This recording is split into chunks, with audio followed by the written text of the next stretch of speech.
personal na paraan ng pagbiyahe. So, paano ka usually pumapasok sa school? Usually, nagko-commute ako papunta sa school. Nag-drive ako. Paano ka usually pumapasok? Kotse or commute? Kotse po. Kotse. Bakit? Saan ka ba? Taga-Las Piñas po, so medyo malayo. Pero? Mas gusto ko pa mag-kotse kasi mas mabilis siya. At saka mas convenient siya kaysa mag-commute. Okay.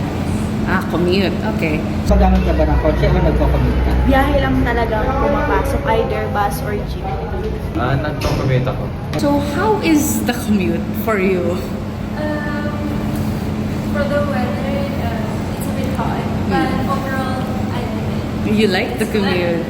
My first time. First time, yes. Actually, mabilis lang yung biyahe ko talaga. Isang sakay lang siya since napakalapit ko lang din sa school. Itagal isang sakay lang pag-80 or pag-81 ganun lang. Kasi right now, sa may Google Meet lang namin sa first intersection. Kaya, mabilis lang talaga siya. So, kahit late na ako magising, hindi pa rin depende na lang kung gano'ng kabilis mo yung paligid. Sa unang oras ng pagbiyahe ko, medyo ma-traffic kasi sobrang traffic talaga dun sa Las Piñas. Pero pag nakarating na ako sa banda 7 years old, hindi naman masyadong ma-traffic. So, medyo chill-chill lang. Nagko-commute ka. Kamusta ang biyahe mo sa araw-araw? Napapagod ka ba? Nagka-traffic? Or okay lang?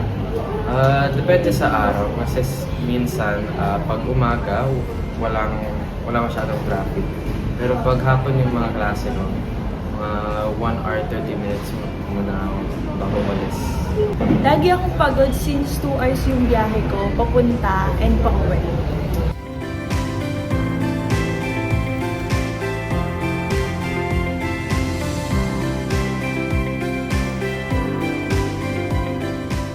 Why did you choose to just commute instead of going Grab or car? Where do you live? Is it easier? So, since my father is working all the time, so he was able to send me and pick me up. So, it's easy for me to commute rather than using a car, especially in traffic. Kasi mas easier sa akin mag-commute bago pa lang ako dito. Hindi ko alam kung paano mag-commute. Since nagko-commute ka, ano ang pinaka-ayaw mo at ano ang madalas mong tinitiis? Yes. Usually kasi, papunta dito, gusto sumakay ng bus para aircon. Pero kung gusto na mas mabilis, jeep. Kaso lang, pag jeep, usually mainit and siksikan. Pinakaayaw, mahirap sumakay. Madalas mong tinitiis mo? Oo, mahirap yung sumakay. Unahan talaga lalo na kapag labasan talaga ng mga estudyante.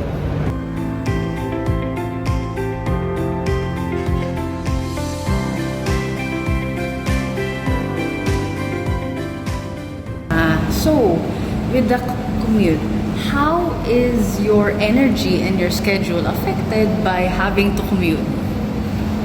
Most of the time, I have to wake up early since I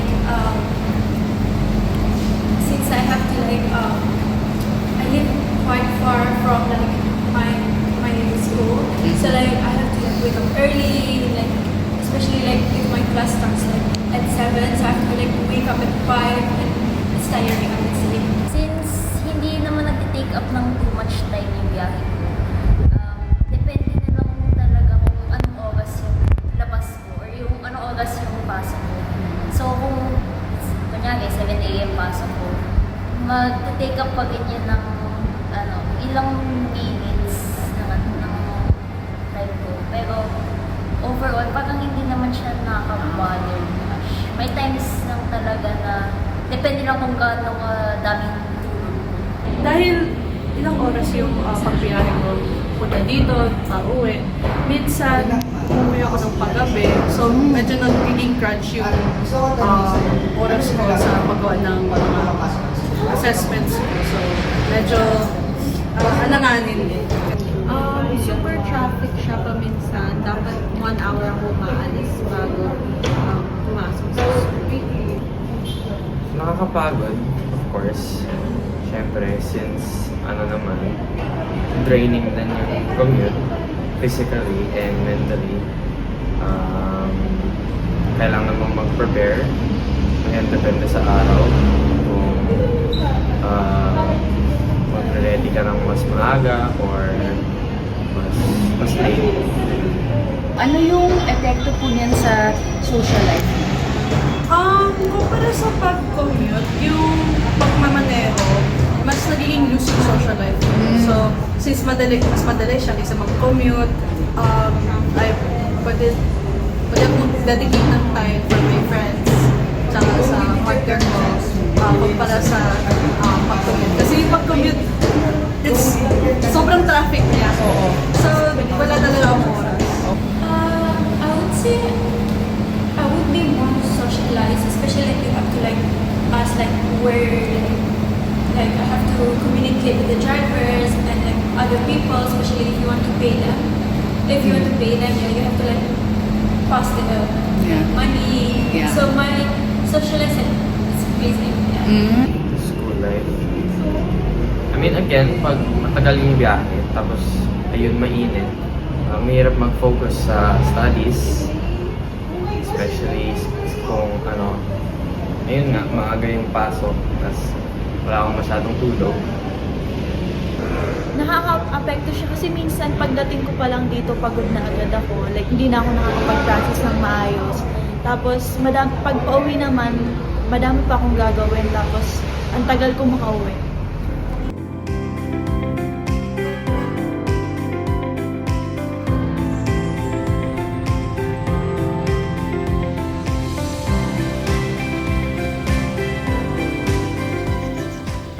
So, kung bibigyan ka ng opportunity na magkotse or mag-driver ng Grab, gano'n, babaguhin mo pa ba ang pagpunta mo sa school at back? Yeah. If may chance na, sakay ng kotse, mas titake kong kotse kasi medyo na sa public transport. Medyo na anxious ako actually.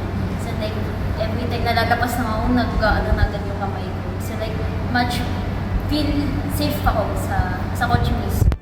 I would say car.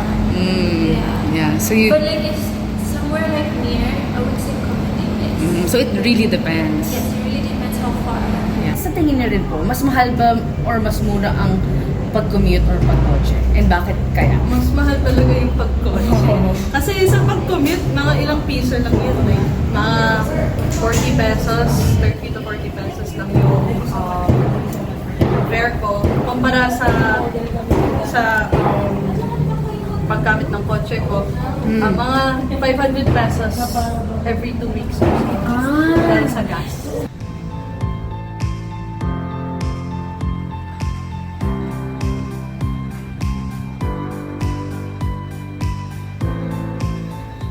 So, what could you say about the public transport in the Philippines, just by the small glimpse you've had?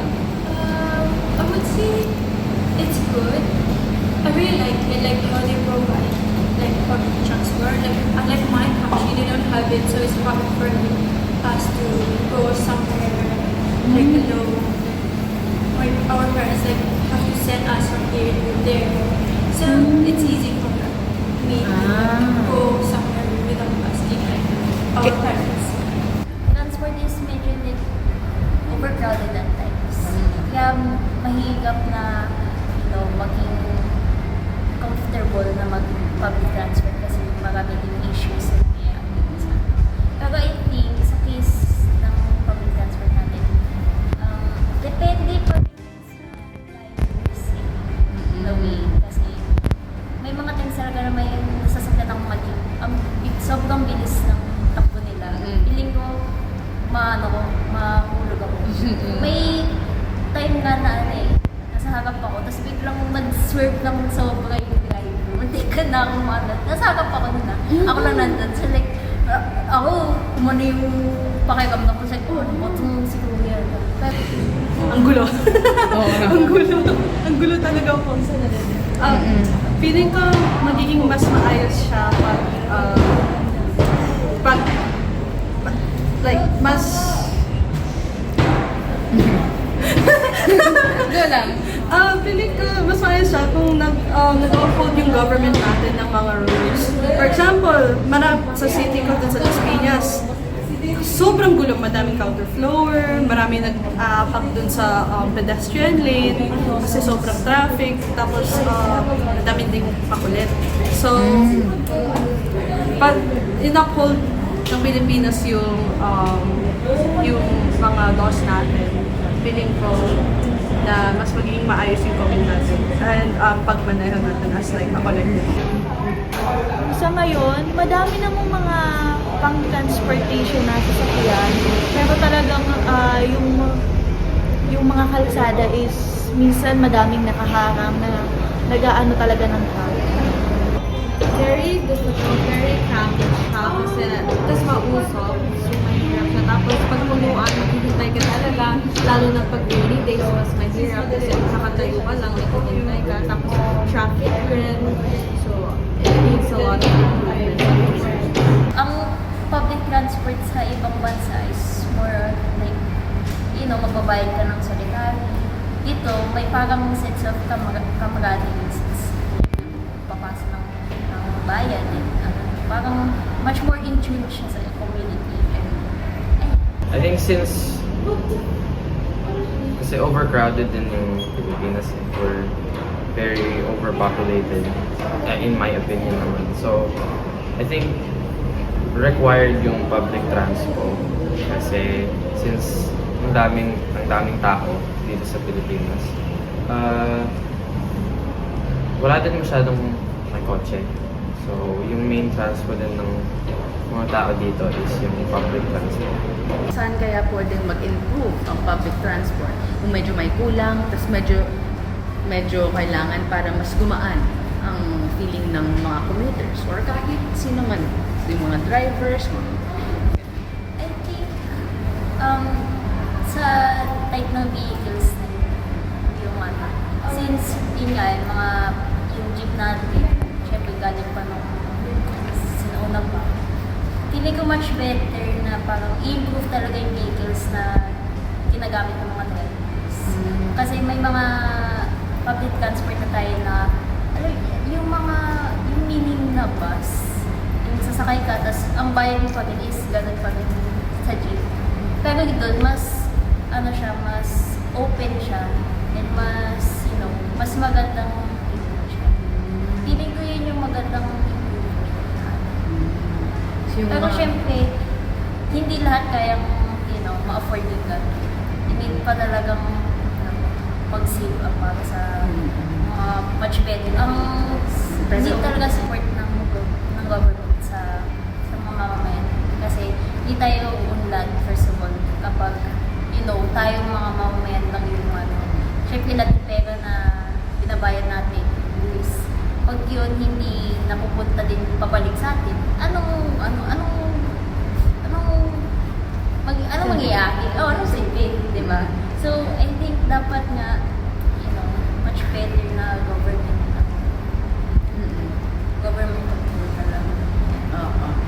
Last question, ano sa tingin mo ang dapat gawin para gumaan ang buhay ng mga commuter tulad mo? Anong kailangan nilang gawin? I think wala akong masyadong choice. I mean, yun nga. I think need mo lang mag-schedule ng maayos and to be mindful about time since yun yung importante.